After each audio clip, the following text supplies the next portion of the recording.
ਮੇਰਾ ਪਤੀ ਮੇਰੇ ਨਾਲੋਂ 20 ਸਾਲ ਵੱਡਾ ਸੀ। ਅਸੀਂ ਆਪਸ ਵਿੱਚ ਬਹੁਤ ਲੜਦੇ ਝਗੜਦੇ ਸੀ। ਇੱਕ ਦਿਨ ਮੇਰੇ ਪਤੀ ਦਾ ਬਲੱਡ ਪ੍ਰੈਸ਼ਰ ਵੱਧ ਗਿਆ। ਉਸ ਨੂੰ ਲਕਵਾ ਮਾਰ ਗਿਆ। ਹੁਣ ਉਹ ਬਸ ਮੰਜੇ ਜੋਗਾ ਹੀ ਰਹਿ ਗਿਆ ਸੀ। ਉਹ ਰਾਤ ਨੂੰ ਬਹੁਤ ਰੋਂਦਾ ਤੇ ਵਾਰ-ਵਾਰ ਸਟੋਰ ਰੂਮ ਵੱਲ ਇਸ਼ਾਰਾ ਕਰਦਾ। ਜਦੋਂ ਮੈਂ ਸਟੋਰ ਰੂਮ ਵਿੱਚ ਜਾਂਦੀ ਤਾਂ ਅੰਦਰ ਕੁਝ ਨਾ ਹੁੰਦਾ। ਇੱਕ ਦਿਨ ਮੇਰੇ ਪਤੀ ਦੀ ਮੌਤ ਹੋ ਗਈ ਤੇ ਉਹ ਮਰ ਗਿਆ। ਪਤੀ ਦੇ ਮਰਨ ਤੋਂ ਬਾਅਦ ਸਟੋਰ ਰੂਮ ਦੀ ਸਫਾਈ ਕਰਦੇ ਹੋਏ ਮੇਰੀ ਜਾਨ ਹੀ ਨਿਕਲ ਗਈ, ਕਿਉਂਕਿ ਸਟੋਰ ਰੂਮ ਵਿੱਚ ਤਾਂ ਕਹਿੰਦੇ ਆ ਕਿ ਜ਼ਿੰਦਗੀ ਸਭ ਨਾਲ ਇੱਕ ਨਾ ਇੱਕ ਦਿਨ ਇਨਸਾਫ ਜ਼ਰੂਰ ਕਰਦੀ ਆ।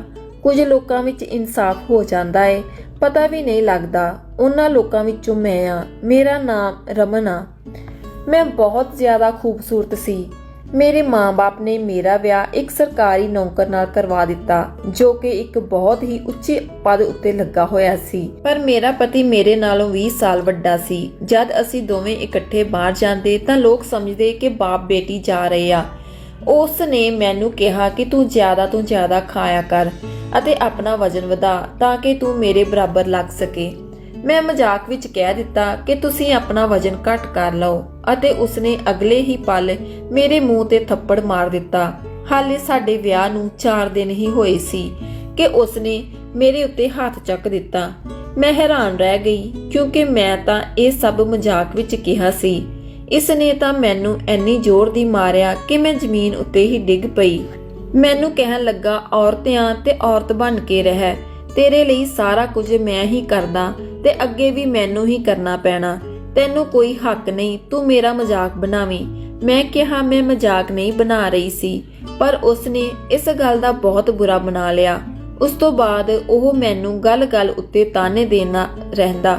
ਉਹ ਹਰ ਰੋਜ਼ ਮੇਰੇ ਖਾਣ ਲਈ ਇਹੋ ਜਿਹੀਆਂ ਚੀਜ਼ਾਂ ਲੈ ਕੇ ਆਉਂਦਾ ਜਿਸ ਨਾਲ ਮੈਂ ਮੋਟੀ ਹੋ ਜਾਵਾਂ। ਉਹ ਮੈਨੂੰ ਬਾਹਰ ਦਾ ਉਲਟਾ ਸਿੱਧਾ ਖਾਣਾ ਲਿਆ ਕੇ ਦਿੰਦਾ। ਉਸ ਨਾਲ ਮੇਰਾ ਪੇਟ ਖਰਾਬ ਰਹਿਣ ਲੱਗਾ। ਉਹ ਹਰ ਰੋਜ਼ ਰਾਤ ਨੂੰ ਸ਼ਰਾਬ ਪੀ ਕੇ ਆਉਂਦਾ ਤੇ ਮੈਨੂੰ ਕੁੱਟਦਾ। ਮੇਰੇ ਮਾਂ-ਬਾਪ ਨੂੰ ਗਾਲਾਂ ਕੱਢਣ ਲੱਗ ਜਾਂਦਾ। ਸਮਝੋ ਮੇਰੀ ਜ਼ਿੰਦਗੀ ਨਰਕ ਭਰੀ ਗੁਜ਼ਰ ਰਹੀ ਸੀ। ਮੈਂ ਆਪਣਾ ਵਜ਼ਨ ਵਧਾ ਲਿਆ, ਪਰ ਉਸ ਦਾ ਉਹੀ ਹਾਲ ਸੀ। ਹੁਣ ਉਸਨੇ ਇਹ ਕਹਿ ਦਿੱਤਾ ਕਿ ਮੈਂ ਤੈਨੂੰ ਕੋਈ ਖਰਚ ਨਹੀਂ ਦੇਵਾਂਗਾ। ਜੇ ਪੈਸਾ ਚਾਹੀਦਾ ਹੈ ਤਾਂ ਤੂੰ ਕੋਈ ਨੌਕਰੀ ਕਰ। ਹਮੇਸ਼ਾ ਕਿਸੇ ਨਾ ਕਿਸੇ ਗੱਲ ਉੱਤੇ ਲੜਾਈ ਪਾਈ ਰੱਖਦਾ ਸੀ। ਉਸ ਦੇ ਡਰੋਂ ਮੈਂ ਸਕੂਲ ਵਿੱਚ ਪੜ੍ਹਾਉਣਾ ਸ਼ੁਰੂ ਕਰ ਦਿੱਤਾ।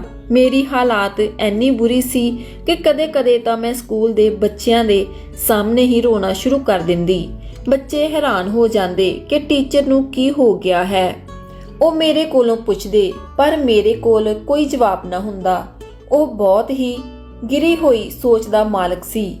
ਉਹ ਆਪਣੇ ਦੋਸਤਾਂ ਦੇ ਸਾਹਮਣੇ ਵੀ ਮੇਰੀ ਬੇਇੱਜ਼ਤੀ ਕਰਦਾ। ਉਹਨਾਂ ਨੂੰ ਕਹਿੰਦਾ, ਔਰਤ ਨਾਲ ਸਖਤ ਹੋ ਕੇ ਹੀ ਰਹਿਣਾ ਪੈਂਦਾ ਹੈ। ਹਾਲੇ ਤੱਕ ਸਾਡੇ ਕੋਈ ਬੱਚਾ ਵੀ ਨਹੀਂ ਸੀ। ਮੈਂ ਬਹੁਤ ਹੀ ਪਰੇਸ਼ਾਨ ਰਹਿੰਦੀ। ਇਸੇ ਤਰ੍ਹਾਂ ਹੀ ਸਮਾਂ ਗੁਜ਼ਰਦਾ ਗਿਆ। ਮੇਰੇ ਮਾਂ-ਬਾਪ ਰੱਬ ਨੂੰ ਪਿਆਰੇ ਹੋ ਗਏ। ਹੁਣ ਮੇਰਾ ਦੁੱਖ ਸੁਣਨ ਵਾਲਾ ਵੀ ਕੋਈ ਨਹੀਂ ਸੀ। ਮੇਰਾ ਪਤੀ ਜੋ ਵੀ ਮੈਨੂੰ ਕਹਿੰਦਾ ਮੈਂ ਸਾਰੀਆਂ ਗੱਲਾਂ ਮੰਨ ਲੈਂਦੀ, ਪਰ ਮੈਂ ਤਾਂ ਬਹੁਤ ਕੋਸ਼ਿਸ਼ ਕਰਦੀ ਸੀ ਕਿ ਅਸੀਂ ਖੁਸ਼ ਰਹੀਏ, ਪਰ ਉਸ ਨੂੰ ਤਾਂ ਇਹ ਮਨਜ਼ੂਰ ਹੀ ਨਹੀਂ ਸੀ। ਉਹ ਹਰ ਗੱਲ ਵਿੱਚ ਨੁਕਸ ਕੱਢਦਾ ਹੀ ਰਹਿੰਦਾ। ਜਦੋਂ ਉਸਦੇ ਦੋਸਤ ਘਰ ਆ ਜਾਂਦੇ ਤਾਂ ਮੇਰਾ ਸਾਰਾ ਦਿਨ ਕਿਚਨ ਵਿੱਚ ਹੀ ਲੰਘਦਾ। ਉਹ ਮੇਰੇ ਤੇ ਸ਼ੱਕ ਬੜਾ ਕਰਦਾ ਸੀ। ਮੇਰਾ ਪਤੀ ਜਿਸ ਆਫਿਸ ਵਿੱਚ ਕੰਮ ਕਰਦਾ, ਉਹ ਉੱਥੋਂ ਬਹੁਤ ਸਾਰਾ ਪੈਸਾ ਕਮਾਉਂਦਾ। ਹਰ ਰੋਜ਼ ਨਵੀਆਂ ਗੱਡੀਆਂ ਬਦਲਦਾ, ਆਪਣੇ ਸਾਰੇ ਸ਼ੌਂਕ ਪੂਰੇ ਕਰਦਾ। ਰਾਤ ਨੂੰ ਅੱਧੀ ਰਾਤ ਨੂੰ ਘਰ ਆਉਂਦਾ, ਪਰ ਮੇਰੇ ਨਾਲ ਉਸਦਾ ਕੋਈ ਮਤਲਬ ਨਹੀਂ ਸੀ। ਹੁਣ ਤਾਂ ਪੂਰੇ ਮੁਹੱਲੇ ਵਿੱਚ ਪਤਾ ਲੱਗ ਗਿਆ ਸੀ ਕਿ ਇਹ ਦੋਨੇ ਲੜਦੇ ਰਹਿੰਦੇ ਹਨ। ਇੱਕ ਦਿਨ ਮੈਂ ਦਾਲ ਬਣਾ ਲਈ ਤੇ ਉਹ ਮੇਰੇ ਨਾਲ ਲੜਨ ਲੱਗਾ ਕਿ ਤੂੰ ਸਬਜ਼ੀ ਕਿਉਂ ਨਹੀਂ ਬਣਾਈ? ਤੈਨੂੰ ਪਤਾ ਨਾ ਮੈਨੂੰ ਦਾਲ ਬਿਲਕੁਲ ਪਸੰਦ ਨਹੀਂ। ਮੈਂ ਵੀ ਗੁੱਸੇ ਵਿੱਚ ਕਹਿ ਦਿੱਤਾ ਕਿ ਸਬਜ਼ੀ ਲਿਆ ਕੇ ਰੱਖ ਜਾਂਦੇ ਤਾਂ ਮੈਂ ਬਣਾ ਦਿੰਦੀ। ਮੇਰੇ ਇੰਨਾ ਹੀ ਬੋਲਣ ਦੀ ਦੇਰ ਸੀ ਕਿ ਉਸ ਨੂੰ ਇੰਨਾ ਜ਼ਿਆਦਾ ਗੁੱਸਾ ਆਇਆ ਕਿ ਉਸ ਨੇ ਭਾਂਡੇ ਭੰਨਣੇ ਸ਼ੁਰੂ ਕਰ ਦਿੱਤੇ ਤੇ ਕਹਿੰਦਾ, ਹੁਣ ਮੇਰੇ ਘਰ ਵਿੱਚ ਤੂੰ ਨਹੀਂ ਰਹਿ ਸਕਦੀ। ਤੂੰ ਮੈਨੂੰ ਸ਼ੁਰੂ ਤੋਂ ਹੀ ਪਸੰਦ ਨਹੀਂ। ਮੈਂ ਤਾਂ ਤੇਰੇ ਨਾਲ ਮਜਬੂਰੀ ਨਾਲ ਰਹਿ ਰਿਹਾ ਹਾਂ। ਮੇਰੇ ਪਤੀ ਨੂੰ ਇੰਨਾ ਗੁੱਸਾ ਆਇਆ ਕਿ ਉਸ ਦਾ BP ਵੱਧ ਗਿਆ। ਉਸ ਨੂੰ ਦੌਰਾ ਪੈ ਗਿਆ। ਮੈਨੂੰ ਸਮਝ ਨਹੀਂ ਸੀ ਆ ਰਿਹਾ ਕਿ ਇਸ ਨੂੰ ਕੀ ਹੋ ਗਿਆ। ਉਸ ਦੀ ਇਹ ਹਾਲਤ ਦੇਖ ਕੇ ਮੈਂ ਬਹੁਤ ਜ਼ਿਆਦਾ ਡਰ ਗਈ। ਮੈਂ ਜਲਦੀ ਨਾਲ ਐਂਬੂਲੈਂਸ ਮੰਗਵਾਈ ਤੇ ਉਸ ਨੂੰ ਹਸਪਤਾਲ ਲੈ ਗਈ, ਪਰ ਡਾਕਟਰਾਂ ਨੇ ਕਿਹਾ ਤੁਹਾਡੇ ਪਤੀ ਨੂੰ ਲਕਵਾ ਹੋ ਗਿਆ ਹੈ। ਹੁਣ ਨਾ ਇਹ ਚੱਲ ਸਕਦੇ ਆ ਤੇ ਨਾ ਹੀ ਬੋਲ ਸਕਦੇ ਆ। ਇਸ ਦਾ ਸਾਰਾ ਸਰੀਰ ਬੇਕਾਰ ਹੋ ਚੁੱਕਾ ਹੈ। ਅੱਖਾਂ ਖੁੱਲੀਆਂ ਸੀ, ਸਾਹ ਵਗਦੇ ਸੀ, 2-3 ਉਂਗਲਾਂ ਹਿਲਦੀਆਂ ਸੀ। ਇਸ ਤੋਂ ਇਲਾਵਾ ਉਸ ਦਾ ਸਾਰਾ ਸਰੀਰ ਮੰਜੇ ਉੱਤੇ ਜੁੜ ਗਿਆ ਸੀ। ਕੁਝ ਦਿਨ ਮੈਂ ਉਸ ਨੂੰ ਹਸਪਤਾਲ ਵਿੱਚ ਰੱਖਿਆ ਤੇ ਫਿਰ ਘਰ ਲੈ ਆਈ। ਮੇਰਾ ਸਹਾਰਾ ਮੇਰਾ ਪਤੀ ਹੀ ਸੀ। ਚਾਹੇ ਮੇਰੇ ਨਾਲ ਲੜਦਾ ਸੀ, ਮੈਂ ਉਸ ਦੀ ਦੇਖਭਾਲ ਕਰਦੀ। ਉਹ ਤਾਂ ਬੋਲਦਾ ਵੀ ਕੁਝ ਨਹੀਂ ਸੀ ਤੇ ਹਿਲ ਵੀ ਨਹੀਂ ਸੀ ਸਕਦਾ। ਉਸ ਦੀਆਂ ਅੱਖਾਂ ਵਿੱਚ ਕੋਈ ਸ਼ਰਮਿੰਦਗੀ ਨਜ਼ਰ ਨਹੀਂ ਆਉਂਦੀ ਸੀ, ਪਰ ਮੈਂ ਉਸ ਦੀ ਹਾਲਤ ਦੇਖ ਕੇ ਦੁਖੀ ਹੋ ਜਾਂਦੀ। ਮੈਂ ਅਜਿਹਾ ਕਦੇ ਨਹੀਂ ਚਾਹੁੰਦੀ ਸੀ ਕਿ ਮੇਰੇ ਪਤੀ ਦਾ ਕੋਈ ਨੁਕਸਾਨ ਹੋ ਜਾਵੇ। ਪਤੀ ਚਾਹੇ ਕਿਹੋ ਜਿਹਾ ਵੀ ਹੋਵੇ, ਪਤੀ ਪਤੀ ਹੀ ਹੁੰਦਾ ਹੈ, ਜਿਸ ਨਾਲ ਆਪਾਂ ਜਿਉਣ ਮਰਨ ਦੀਆਂ ਕਸਮਾਂ ਖਾਧੀਆਂ ਹੁੰਦੀਆਂ ਹੈ। ਉਸ ਨੂੰ ਲੱਗਦਾ ਸੀ ਕਿ ਮੈਂ ਇਸ ਤੋਂ ਵੱਡਾ, ਪਰ ਮੈਨੂੰ ਅਜਿਹਾ ਕਦੇ ਵੀ ਮਹਿਸੂਸ ਨਹੀਂ ਹੋਇਆ। ਕਹਿੰਦੇ ਆ ਕਿ ਇਨਸਾਨ ਦੇ ਅੰਦਰ ਇੱਕ ਵਾਰ ਸ਼ੱਕ ਪੈਦਾ ਹੋ ਜਾਵੇ ਤਾਂ ਉਹ ਕਦੇ ਨਹੀਂ ਨਿਕਲਦਾ। ਅਜਿਹਾ ਹੀ ਕੁਝ ਮੇਰੇ ਪਤੀ ਨਾਲ ਹੋਇਆ ਸੀ। ਮੇਰੇ ਕੋਈ ਅੱਗੇ ਪਿੱਛੇ ਨਹੀਂ ਸੀ। ਮੇਰਾ ਪਤੀ ਹੀ ਸਭ ਕੁਝ ਸੀ ਮੇਰੇ ਲਈ।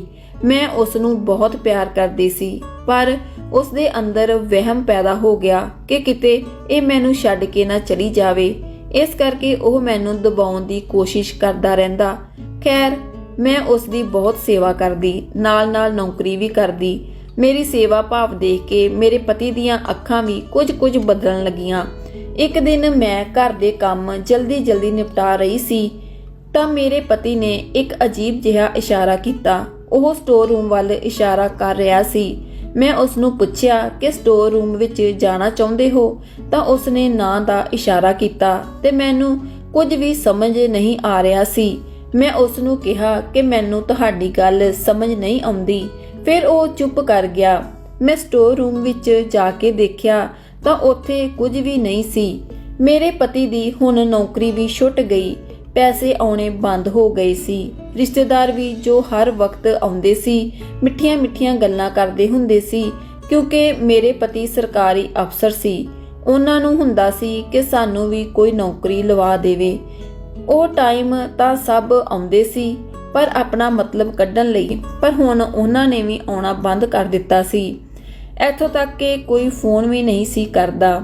ਇਸ ਗੱਲ ਦਾ ਅਹਿਸਾਸ ਮੇਰੇ ਪਤੀ ਨੂੰ ਹੋ ਗਿਆ ਸੀ। ਉਸ ਨੂੰ ਪਤਾ ਲੱਗ ਗਿਆ ਸੀ ਕਿ ਮੁਸ਼ਕਲ ਸਮੇਂ ਵਿੱਚ ਮੇਰੀ ਪਤਨੀ ਹੀ ਮੇਰੇ ਨਾਲ ਖੜੀ ਆ। ਮੇਰਾ ਪਤੀ ਰੋਜ਼ ਮੈਨੂੰ ਸਟੋਰ ਰੂਮ ਵੱਲ ਇਸ਼ਾਰਾ ਕਰਦਾ, ਪਰ ਮੈਂ ਅਣਗੌਲਿਆਂ ਕਰ ਦਿੰਦੀ। ਪਰ ਉਸ ਦੀ ਇਹ ਹਾਲਤ ਦੇਖ ਕੇ ਮੈਂ ਬਹੁਤ ਰੋਂਦੀ, ਕਿਉਂਕਿ ਹੁਣ ਸਾਡੇ ਵਿਆਹ ਨੂੰ 2 ਸਾਲ ਹੋ ਗਏ ਸੀ। ਇਹ ਅਲੱਗ ਗੱਲ ਸੀ ਕਿ ਇਹ 2 ਸਾਲਾਂ ਵਿੱਚ ਉਸਨੇ ਮੈਨੂੰ ਬਹੁਤ ਪਰੇਸ਼ਾਨ ਕੀਤਾ ਸੀ, ਪਰ ਮੈਂ ਉਸ ਨੂੰ ਮਾਫ ਕਰ ਦਿੱਤਾ, ਕਿਉਂਕਿ ਰੱਬ ਨੇ ਉਸ ਨੂੰ ਉਸ ਦੇ ਕੀਤੇ ਦੀ ਸਜ਼ਾ ਦੇ ਦਿੱਤੀ ਸੀ। ਫਿਰ ਮੈਂ ਕੌਣ ਹੁੰਨੀ ਆ ਉਸ ਨੂੰ ਸਜ਼ਾ ਦੇਣ ਵਾਲੀ। ਘਰੇ ਸਾਡੇ ਬਹੁਤ ਬੁਰਾ ਹਾਲ ਸੀ। ਮੇਰੀ ਤਨਖਾਹ ਤੋਂ ਉਸ ਦੀਆਂ ਦਵਾਈਆਂ ਦਾ ਹੀ ਖਰਚ ਪੂਰਾ ਹੁੰਦਾ ਸੀ। ਜਦੋਂ ਮੈਂ ਉਸ ਦੇ ਖਾਤੇ ਚੈੱਕ ਕੀਤੇ ਤਾਂ ਉਹਨਾਂ ਵਿੱਚ ਵੀ ਬਹੁਤ ਥੋੜੇ ਪੈਸੇ ਸੀ, ਜੋ ਉਸ ਦੀ ਬਿਮਾਰੀ ਤੇ ਹੀ ਖਰਚ ਹੋ ਗਏ ਸਨ। ਪਰ ਮੈਂ ਉਸ ਦੇ ਸਟੋਰ ਰੂਮ ਵਾਲੇ ਇਸ਼ਾਰੇ ਤੋਂ ਬਹੁਤ ਪਰੇਸ਼ਾਨ ਸੀ। ਪਰ ਕੁਝ ਤਾਂ ਉੱਥੇ ਸੀ ਜੋ ਮੇਰੇ ਪਤੀ ਵਾਰ-ਵਾਰ ਇਸ਼ਾਰਾ ਕਰਦੇ ਸੀ। ਇੱਕ ਦਿਨ ਮੇਰੇ ਪਤੀ ਦੀ ਦੋਸਤ ਘਰ ਆਈ। ਮੈਂ ਉਸ ਨੂੰ ਦੱਸਿਆ ਕਿ ਮੇਰਾ ਪਤੀ ਹਰ ਵਕਤ ਸਟੋਰ ਰੂਮ ਵੱਲ ਇਸ਼ਾਰਾ ਕਰਦਾ ਹੈ। ਉਹ ਮੈਨੂੰ ਕਹਿੰਦੀ ਕਿ ਇਸ ਦੇ ਪੈਸੇ ਨਾ ਨੱਪੇ ਹੋਣ ਉੱਥੇ, ਕਿਉਂਕਿ ਇਹ ਸਰਕਾਰੀ ਨੌਕਰ ਸੀ ਤੇ ਪੱਕਾ ਰਿਸ਼ਵਤ ਵੀ ਲੈਂਦਾ ਹੋ। ਇੰਨਾ ਪੈਸਾ ਘਰ ਵਿੱਚ ਆਉਂਦਾ ਸੀ ਤੇ ਉਹ ਗਿਆ ਕਿੱਥੇ, ਕਿਉਂਕਿ ਉਹ ਮੈਨੂੰ ਵੀ 1 ਪੈਸਾ ਨਹੀਂ ਦਿੰਦਾ ਸੀ। ਉਹ ਮੈਨੂੰ ਇਹ ਸਭ ਕਹਿ ਕੇ ਚਲੀ ਗਈ। ਉਸ ਤੋਂ ਬਾਅਦ ਇਹ ਸਾਰੀਆਂ ਗੱਲਾਂ ਮੈਂ ਆਪਣੇ ਪਤੀ ਨੂੰ ਦੱਸੀਆਂ। ਉਹ ਮੇਰੀਆਂ ਗੱਲਾਂ ਸਮਝ ਰਿਹਾ ਸੀ, ਪਰ ਬੋਲ ਨਹੀਂ ਸਕਿਆ। ਉਸ ਦੀਆਂ ਅੱਖਾਂ ਵਿੱਚੋਂ ਹੰਝੂ ਆਉਣ ਲੱਗੇ। ਉਸ ਦੀਆਂ ਅੱਖਾਂ ਦੇਖ ਕੇ ਲੱਗਦਾ ਸੀ ਕਿ ਉਹ ਮੇਰੇ ਨਾਲ ਬਹੁਤ ਸਾਰੀਆਂ ਗੱਲਾਂ ਕਰਨੀਆਂ ਚਾਹੁੰਦਾ ਹੈ। ਮੈਂ ਪੂਰੇ ਦਿਲ ਜਾਨ ਤੋਂ ਆਪਣੇ ਪਤੀ ਦੀ ਸੇਵਾ ਕਰਨ ਵਿੱਚ ਲੱਗੀ ਹੋਈ ਸੀ। ਡਾਕਟਰਾਂ ਨੂੰ ਵੀ ਦਿਖਾਉਂਦੀ ਕਿ ਇਹ ਠੀਕ ਹੋ ਜਾਵੇ, ਪਰ ਉਹ ਜਵਾਬ ਦੇ ਦਿੰਦੇ ਅਤੇ ਪੈਸਾ ਅੰਨਾ ਲੱਗੀ ਜਾਂਦਾ। ਡਾਕਟਰਾਂ ਦੀ ਗੱਲ ਸੁਣ ਕੇ ਮੇਰੀ ਉਮੀਦ ਟੁੱਟ ਜਾਂਦੀ। ਮੇਰਾ ਪਤੀ ਹਰ ਵਕਤ ਪਰੇਸ਼ਾਨ ਰਹਿੰਦਾ। ਹੁਣ ਉਸਨੇ ਖਾਣਾ ਪੀਣਾ ਵੀ ਛੱਡ ਦਿੱਤਾ ਸੀ। ਡਾਕਟਰਾਂ ਨੇ ਕਿਹਾ ਕਿ ਇਹ ਜ਼ਿਆਦਾ ਪਰੇਸ਼ਾਨ ਰਹਿਣਗੇ ਤਾਂ ਦਵਾਈ ਅਸਰ ਨਹੀਂ ਕਰੇਗੀ। ਇੱਕ ਦਿਨ ਜਦੋਂ ਮੈਂ ਸੌਂ ਕੇ ਉੱਠੀ ਤਾਂ ਆਪਣੇ ਪਤੀ ਨੂੰ ਜਗਾਇਆ, ਪਰ ਉਸਨੇ ਅੱਖਾਂ ਨਾ ਖੋਲੀਆਂ। ਉਸ ਦਾ ਪੂਰਾ ਸਰੀਰ ਠੰਡਾ ਪੈ ਚੁੱਕਿਆ ਸੀ।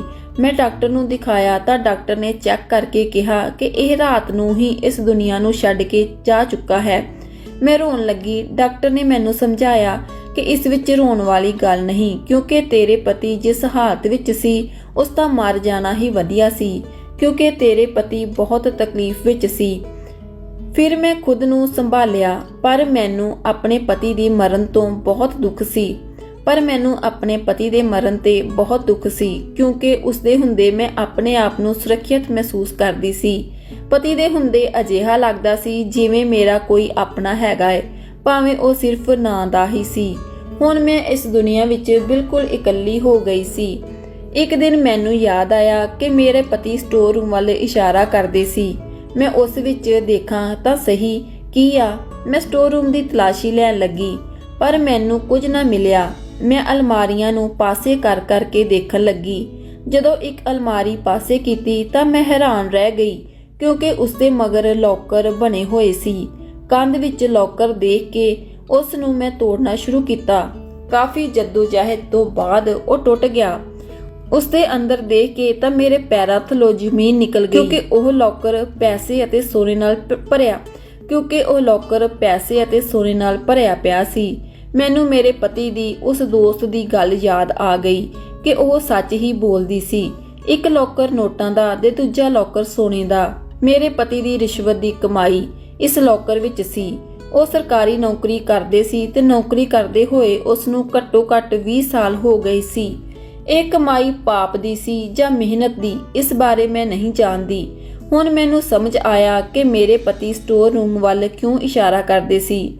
ਮਰਨ ਤੋਂ ਪਹਿਲਾਂ ਉਹ ਆਪਣੀ ਸਾਰੀ ਦੌਲਤ ਮੈਨੂੰ ਹੀ ਦੇਣਾ ਚਾਹੁੰਦੇ ਸੀ। ਮਰਦੇ ਸਮੇਂ ਮੇਰੀ ਸੇਵਾ ਦੇਖ ਕੇ ਉਸ ਨੂੰ ਯਕੀਨ ਹੋ ਗਿਆ ਸੀ ਕਿ ਇਸ ਦੁਨੀਆ ਵਿੱਚ ਇਕੱਲੀ ਮੈਂ ਉਸ ਨੂੰ ਸੱਚੇ ਦਿਲੋਂ ਪਿਆਰ ਕਰਦੀ ਸੀ। ਇਹ ਸਭ ਸੋਚ ਕੇ ਮੇਰੇ ਅੱਖਾਂ ਵਿੱਚ ਖੁਸ਼ੀ ਦੇ ਹੰਝੂ ਆ ਗਏ। ਸੋਚਿਆ ਚਲੋ ਮਰਨ ਸਮੇਂ ਹੀ ਸਹੀ। ਮੇਰੇ ਪਤੀ ਨੂੰ ਯਕੀਨ ਤਾਂ ਆਇਆ ਕਿ ਮੈਂ ਉਸ ਨੂੰ ਕਿੰਨਾ ਪਿਆਰ ਕਰਦੀ ਸੀ। ਮੈਂ ਆਪਣੇ ਪਤੀ ਦਾ ਧੰਨਵਾਦ ਕੀਤਾ ਤੇ ਉਸ ਦੀ ਆਤਮਾ ਦੀ ਸ਼ਾਂਤੀ ਲਈ ਪ੍ਰਾਰਥਨਾ ਕੀਤੀ।